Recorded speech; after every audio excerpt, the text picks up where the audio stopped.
the male anchor chair when you've had a plethora of female anchors? Well, it's been a lot of change. Yes, I was thinking about that the other day. Wendy Cicchetti,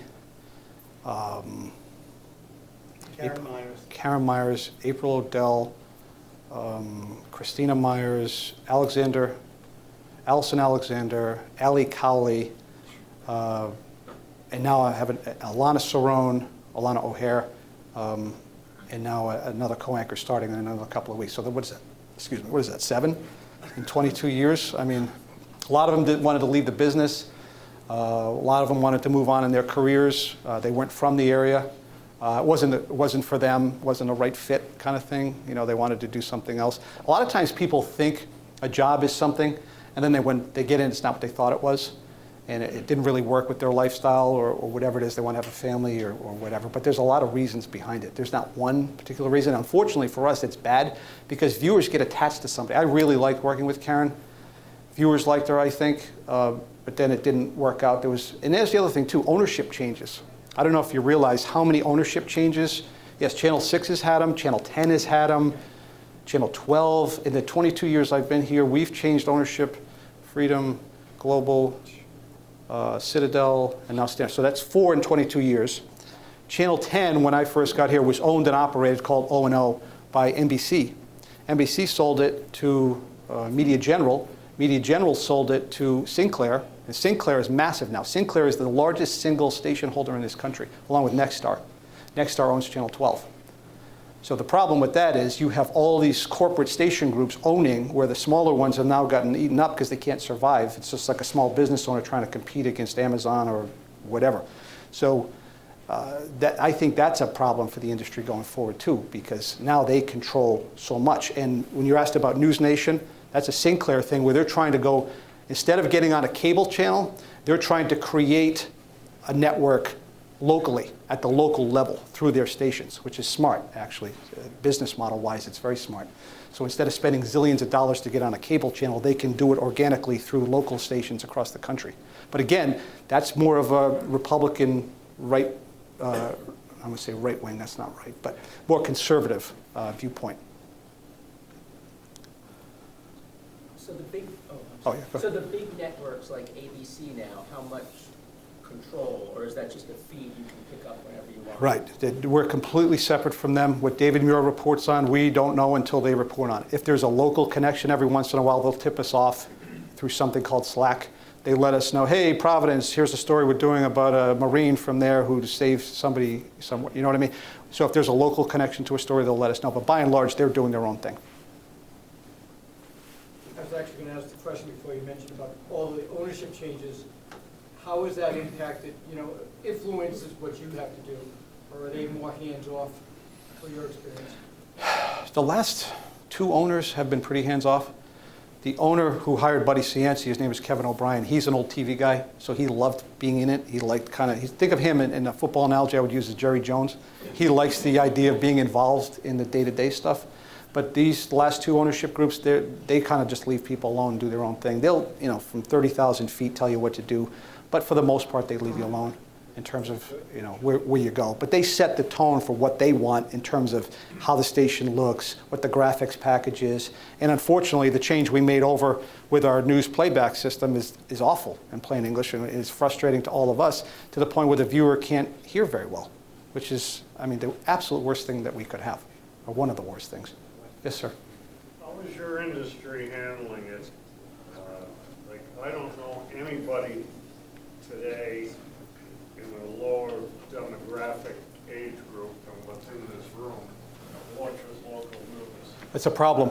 The one, I'm sure most everybody in this room does, and the age group we're in, but I don't know any young people. No, you're right, and they're looking at their phones or they're online, and the viewership habits have changed dramatically, and I'm not sure we've caught up to figure out how to handle that.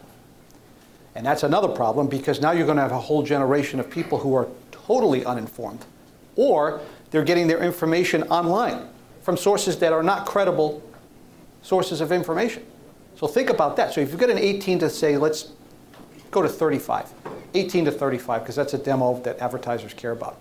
If they're not getting their news from credible sources, what is that generation going to do as it goes to the polls every 2 to 4 years? They're not going to know. They're seeing things that they think are true, like documentaries that are on Netflix that are completely one-sided, that have a shred of evidence behind it, but it was a director who had an agenda and he wanted to put it out there to say what a terrible place America is. Do you know what I mean? Yeah. And they're watching that saying, oh my God, those poor Afghans, that was terrible. Why did we do that? We're an awful country. And you're like, do you remember 9/11? Do you remember all this? But the documentary doesn't focus on that sort of stuff. And the kids are thinking, oh my God, what an awful country we are. So that's another problem. We're trying to do it through social media, hoping that, they'll see us on their phone or whatever. But I mean, my kids don't watch the news. And I'm in TV. I mean, think about that. Hey, did you see Daddy tonight? No. It's like, what? I want to be cognizant of everybody's time, so a couple more questions. Yes, Mr. Berman. John, tell us about how the local news ratings system work, and how many people, that type of thing. Yeah, Curious about it's a meter system that measures the viewership habits of Rhode Island. And in this room, I can tell you guys, how many people do we have here? About 70, 70, 75 today? 75. So think of 400 people measuring the viewing habits of 1 million. What political science in their right mind would ever use 400 as a draw to tell you how people feel about something? It's terrible. The math doesn't match. But that's how the ratings are based in this state. 400 people with set-top boxes registers what they watch. And the majority of those set-top boxes are not spread out evenly. They're in Providence County. The majority are in Providence County. It's not in East Bay. It's not in northern Rhode Island. It's not in South County, which screws us because the number of people who move into the state are moving into those areas, so their viewing habits aren't really measured. So that favors, in my book, that favors Channel 10. Because a lot of people in Providence County have born there, raised there, lived there, died there, and they always watch that, and they don't. And I talk to people, I say, why do you watch Channel 10? I don't know, I just always have. Oh, my parents watched it. Oh, really? You ever watch Channel 6? No? Well, now they say, oh, I can't hear you. So then I just go, okay, yeah, that's right. That's true. You can't hear us. So, yeah, why would you watch? Yeah. John, just how do you adjust all the different time changes?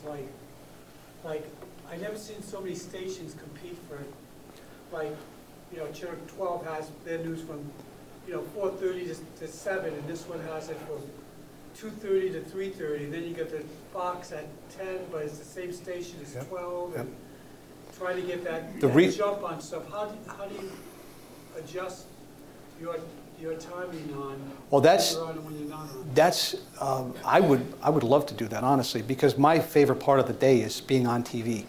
The lead up to it, the going over the scripts, the dealing with reporters, dealing with the producers. I would rather just be on all day, honestly, because that's the most fun part for me. In terms of why stations do that, it's because it's cheaper.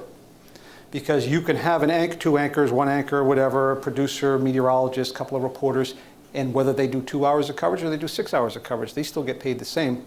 But you don't have syndicated programming on. Syndicated programming is an arm and a leg, because Dr. Phil, Ellen, You Bet Your Life with Jay Leno, whatever it is, we're paying top dollar to get that programming. So if stations cannot have that programming and they just fill it with local news, it's cheaper. And local businesses love it because the TV stays on. And you can see the same commercial for several hours for people who watch. Or if they just tune in periodically, there you are, and then the advertisers like that as well. So I see that as more of a trend. In fact, if I was a TV station owner, I would put more local news on than anything else.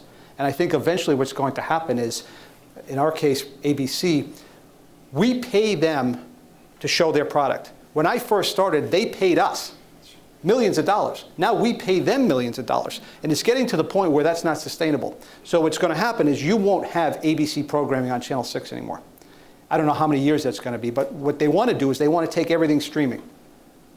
So that way they control the content the whole time. They don't deal with retrans with Comcast or Cox Communications. You probably see that message every once in a while. You're going to lose this station if those bastards at Comcast don't do a deal with us. That's what happens. Well, that's when they're in negotiations called retrans money. And nobody wants to deal with that anymore. So ABC is going to be like, goodbye. We're just going to go everything online and stream it.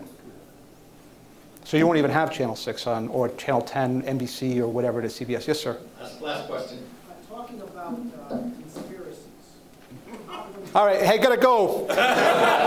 Thank you so much. This is. How, if you have information coming into your station, how do you verify that information as it's not a Well, conspiracy? and that's the difference between us and the fake journalists. We don't just, it's not like the movies. Oh, really? He killed him? He did that? Okay, he just killed him. Here's the breaking news. We don't just take the news and run on with it. We have to verify it. You know, if we're getting a source, it has to be multiple sources before we go on the air with it. And then we call the person if it warrants to say, hey, this is what we heard. What's your reaction to that? We don't just run and put it on. The problem is the fake people, the bloggers, the truly fake news people, they take that rumor or that conspiracy and they put it on as fact. And then people go, oh my gosh, I can't believe this is ridiculous, this is terrible. No confirmation at all, they just take it and run with it. And that's the danger, is what I'm trying to talk to you guys about this morning, about how bad that is. You don't have credible people reporting, and people are believing what they're hearing from these people who are not journalists, who are just taking garbage and putting it on. It's awful. Thank you very much, John, for your time. Thank you. Thank you for having me, guys, really. Great questions, too. Thank you. If you don't mind, we do have a 50-50 raffle. Oh, yeah.